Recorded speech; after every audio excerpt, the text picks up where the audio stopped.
Bulldozers clear the rubble in Gaza City so Palestinian families can walk the streets and get a clearer picture of what's left of their homes. The ceasefire is just over 24 hours old, but 2 years of Israeli bombardment has left the majority of people with nothing. I didn't find shelter or any building left. I stayed there for only 15 minutes and I left. The situation is very difficult. When I saw the place, my mind couldn't absorb the destruction. Since yesterday, thousands have retraced their steps, cautiously optimistic, but tempered by the destruction they face and the pain from having more than 67,000 of their population wiped out in what's been widely condemned as a genocide.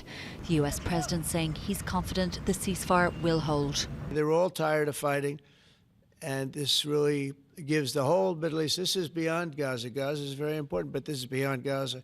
This is peace in the Middle East, and it is a beautiful thing. The first phase of the deal proposed by Donald Trump and agreed upon by Hamas and Israel is also expected to see the release by Monday of the remaining 48 Israeli hostages, 20 of whom are believed to be still alive, as well as 1,700 Palestinian detainees and 250 Palestinian prisoners. While it will also allow more food, medicine and other aid into Gaza, up to 600 trucks a day.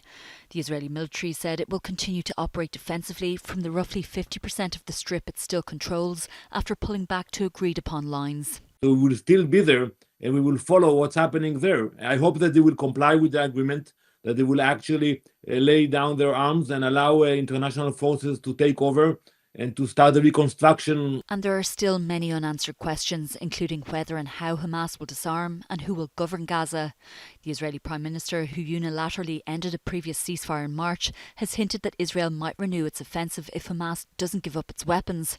The militant group says it won't disarm unless there's a clear path towards a self-sovereign state that will be able to defend itself, but that it would be willing to step aside for a Palestinian body to govern Gaza.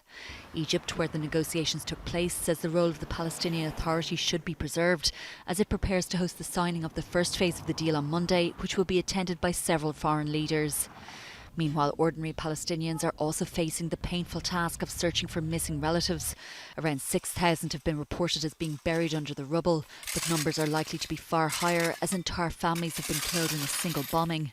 Nearly 4,000 more are believed to be in Israeli prisons and an unknown number buried in anonymous mass graves. Nicole Gernan, Virgin Media News.